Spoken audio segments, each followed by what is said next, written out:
Bonsoir les footeux, bienvenue sur la chaîne pour une nouvelle vidéo. En tant que supporter du Barça, je suppose que vous avez tous passé une belle nuit. Si ce n'est pas le cas, je suis sûr que ce n'est pas la faute du Barça en tout cas.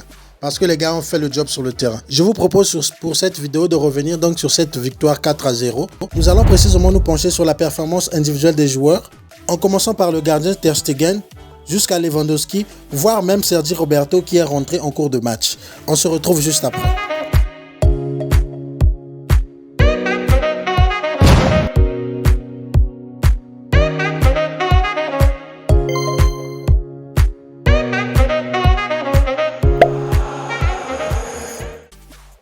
Une fois de plus, bienvenue pour ceux qui suivent la chaîne depuis peu et qui ne sont pas encore abonnés. Si vous êtes fan du FC Barcelone, le meilleur club au monde à mon sens, laissez-moi vous dire que vous êtes au bon endroit car sur cette chaîne, on vous parle de toute l'actualité du Barça. Nous vous proposons des vidéos d'information qui parlent notamment du Mercato.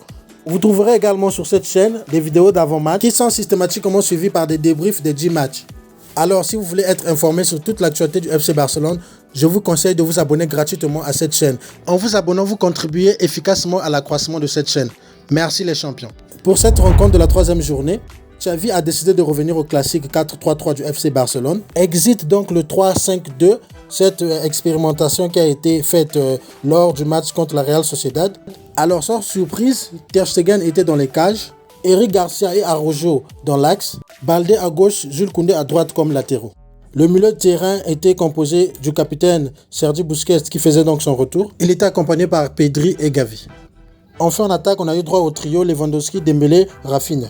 Alors comme vous le savez, le match s'est soldé donc par cette victoire du Barça 4-0. Le moins qu'on puisse dire, c'est que le Barça nous a offert un spectacle digne des grandes soirées. C'est vrai qu'en face, c'était Valladolid, sans minimiser l'adversaire. Mais rappelons-nous que la saison passée, le Barça avait du mal à battre ce genre d'équipe. Hier soir, on a donc eu affaire à un Barça très motivé. Nous avons vu dès le début du match, le Barça essayer de mettre le rythme, chose qui a manqué lors de la première journée face au Rayo Vallecano. Nous avons donc senti les joueurs très affûtés à l'image de Rafinha. Alors parlons-en de Rafinha, l'international brésilien. Pour la première période, en tout cas pour moi, c'était le meilleur joueur du Barça. Le joueur qui a vraiment été capable de déstabiliser l'adversaire grâce à ses courses, sa capacité d'élimination 1 contre 1. Nous l'avons vu notamment faire de grandes différences sur le côté droit où il a commencé le match.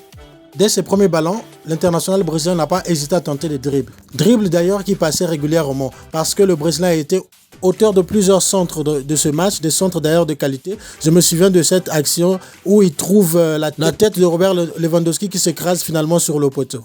Quelques minutes plus tard, il réussissait donc une passe décisive, toujours en cherchant le même Lewandowski qui a ouvert le score à la 24e minute de jeu. Rafinha a vraiment beaucoup porté le danger devant le but de Valladolid en première mi-temps, où évidemment il s'est beaucoup dépensé en tentant notamment quelques frappes. Au retour des vestiaires, après 15 minutes, donc à la 61e minute, il a été remplacé par Xavi, certainement émoussé par tous les efforts qu'il a consentis lors de la première mi-temps. S'il fallait lui donner une note, sur les 60 minutes qu'il a joué, moi je l'attribuerais une note de 7 sur 10. Oups, je viens de me rappeler qu'en début de vidéo, j'avais dit vouloir commencer par Ter Stegen. Passons donc au gardien allemand. Depuis le début de la saison, je pense qu'on a affaire à un Ter Stegen décisif. Le portier allemand a montré que cette saison, on pouvait vraiment compter sur lui. Le premier match, il nous a sorti déjà quelques beaux arrêts face au Rayo Vallecano. Contre la Real Sociedad également, il nous a sorti un grand match. Et hier soir, le portier allemand a une fois de plus été décisif en sortant donc cette parade juste avant la pause. Ballon qui aurait pu permettre à Valladolid de revenir à 2-1. Globalement, le Barça a maîtrisé le match, mais Ter Stegen a eu le mérite de répondre présent les rares fois qu'il a été sollicité. Si vous posez la question à un portier qui évolue dans un grand club, ils vous diront tout ce qu'il est difficile dans un grand club pour un gardien de rester concentré durant tout le match, car souvent ils n'ont rien à faire. Mais les rares fois qu'ils sont sollicités, tout de suite ils sont obligés d'être décisifs, car un but encaissé peut faire basculer toute une rencontre. Merci donc pour le Barça, Ter Stegen semble être très affûté cette saison. J'espère qu'il est parti pour nous sortir une grande saison. Pour la note, j'ai décidé de lui attribuer un 6 sur 10. Dites-moi dans les commentaires s'il mérite mieux que ça. Passons maintenant à Eric Garcia. Pour moi, hier soir, Eric Garcia a été auteur d'une prestation vraiment solide. Autant la saison passée, il paraissait être en difficulté, commettant certaines erreurs. Mais cette fois-ci, depuis la pré-saison et les 2 derniers matchs du Barça, je trouve que Eric Garcia a gagné en confiance. Pour parler de sa performance d'hier soir, nous avons vu un Eric Garcia très solide, très fort dans le replacement défensif. Je me souviens d'une contre-attaque de Valladolid où nous avons vu Eric Garcia revenir très vite sur l'attaquant jusqu'à récupérer le ballon dans les pieds de celui-ci. En ce qui concerne sa qualité de relance, je pense que nous le savons déjà. Guardiola même avait que des éloges à ce propos. Et hier soir, il nous l'a montré en se projetant notamment avec le ballon traversant donc la ligne médiane du terrain et en réussissant quelques belles passes vers l'avant. Pour l'ensemble donc de son œuvre, j'ai décidé de lui attribuer une note de 7 sur 10. Passons maintenant à celui que j'appelle le général Araujo. En ce qui concerne Araujo, je ne vais pas trop m'étaler sur sa performance parce que je pense que si vous cherchez un joueur fiable au FC Barcelone, on coche premièrement le nom de Araujo. Depuis ses débuts jusqu'à maintenant, le joueur n'a jamais déçu. Je ne me souviens pas d'un match où il a manqué d'engagement, où il n'a pas été à 100%. En tout cas, lorsqu'il évolue dans l'axe de la défense, son poste de prédilection, Araujo nous sort toujours des performances exceptionnelles. Et hier soir, ça a encore été le cas. Très rapide, solide dans les duels. Une fois de plus, Ronald Araujo a martyrisé les attaquants adverses. En tout cas, ce colosse est très difficile à bouger. Je lui ai attribué une note de 6 sur 10 parce qu'il a été remplacé à l'heure de jeu par Xavi, histoire d'ailleurs de le faire souffler, lui qui joue quasiment toutes les rencontres du Barça. S'il avait fini la rencontre ou joué plus de minutes, je suis sûr que sa note aurait grimpé.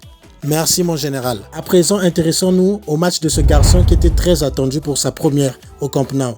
Aligné en début de match comme latéral droit, pour ce qui était donc son premier match officiel sous le maillot du Barça, car rappelons-le, le mercredi dernier, il a joué face à City pour ce match caritatif. Jules Koundé, je l'ai trouvé particulièrement calme et serein lors de cette rencontre. Très bon dans la relance. Jules Koundé a su trouver quelques bonnes passes en profondeur, notamment cette passe qu'il a adressée à Gavi, une passe je crois de plus de 20 mètres en profondeur où il a su trouver Gavi dans la surface. Malheureusement, le jeune milieu de terrain n'a pas su centrer et trouver Lewandowski. Sur le côté droit, il a quand même fait quelques montées. Malheureusement, il a un peu péché dans la justesse de ses centres. Mais une fois replacé dans l'axe après la sortie d'Araujo, nous avons retrouvé un Jules Koundé très solide dans les duels et très bon dans la lecture du jeu. D'ailleurs, il a efficacement empêché Valladolid de marquer le but du 2-1 en deuxième mi-temps en repoussant un ballon sur sa ligne. C'est d'ailleurs en souvenir de cette action que j'ai décidé de lui donner la note de 7 sur 10. Allez, on enchaîne, passons maintenant à Baldé.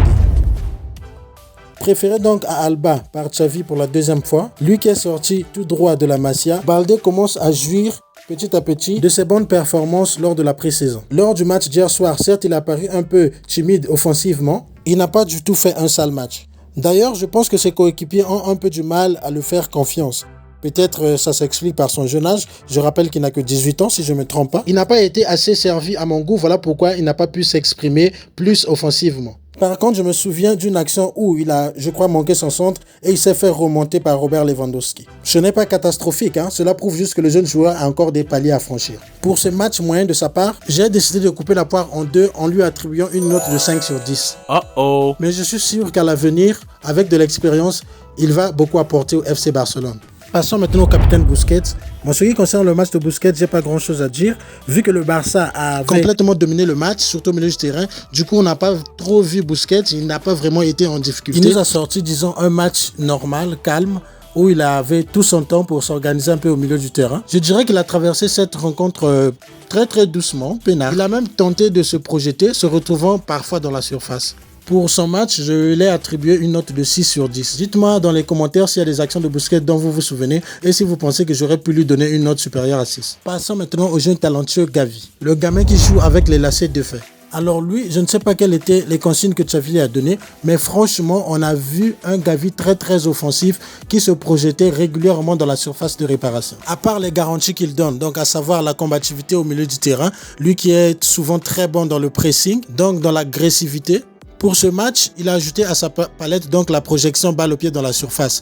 Seul bémol à sa prestation d'hier soir, c'est notamment ses multiples centres manqués. Dans le dernier geste, il a manqué un peu de justesse, notamment lorsqu'il s'agissait de retrouver Lewandowski dans l'axe. S'il avait fait un peu plus preuve de lucidité avec tous les ballons qu'il a eu dans la surface, il aurait pu finir ce match soit avec un but ou une passe D.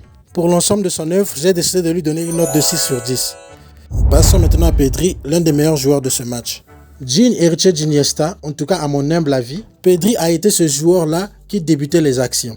Il a su donner le tempo au jeu du FC Barcelone lors de cette rencontre en contrôlant à lui tout seul quasiment le milieu de terrain. Grâce à son sens du jeu, grâce à sa vision, ses passes léchées, Pedri a largement participé au spectacle que le Barça nous a offert hier soir. Comme à son habitude, il a su trouver les espaces, donc grâce à sa qualité de passe. Et juste avant la pause, il nous a gratifié d'un joli but en une touche marquée donc dans la surface de réparation. Lors d'une rencontre, lorsque Pedri a le ballon, on a l'impression qu'il peut tout transformer en or. On avait compris, une fois de plus, Pedri nous a sorti un match monstrueux, très technique, véritable maître de jeu du FC Barcelone. Pour cette belle prestation, je l'ai attribué la note de 8 sur 10. J'étais vraiment tenté à la préparation de cette vidéo à lui donner 9 sur 10. Mais bon, 8 c'est déjà pas mal. Passons maintenant à Ousmane Dembélé.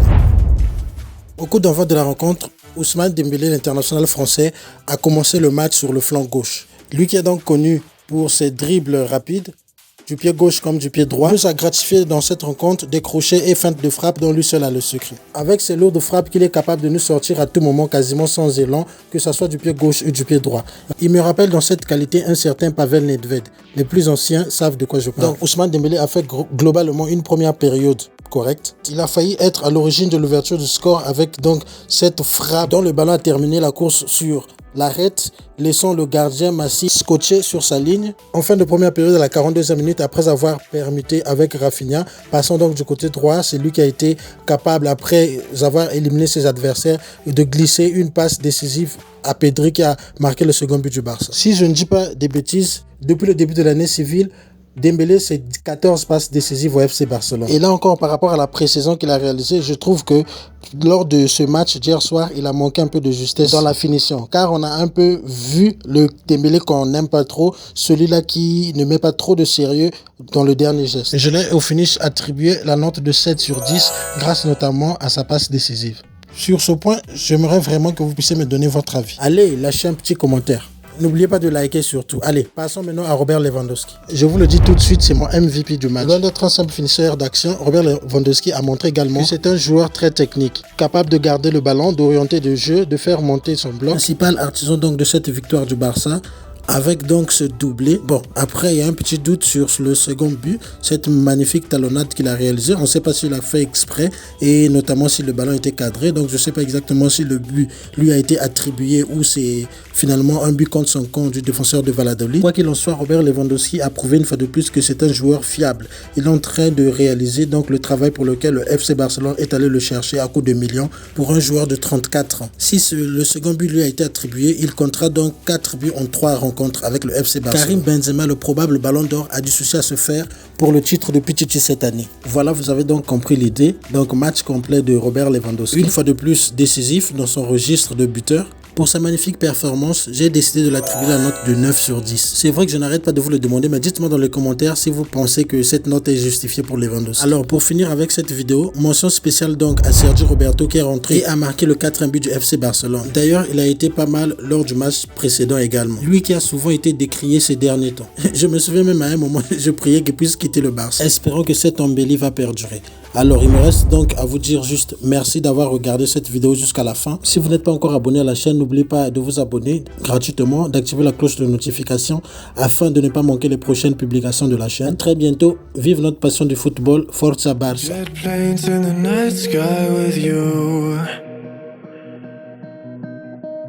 Getting high in the sunrise with you.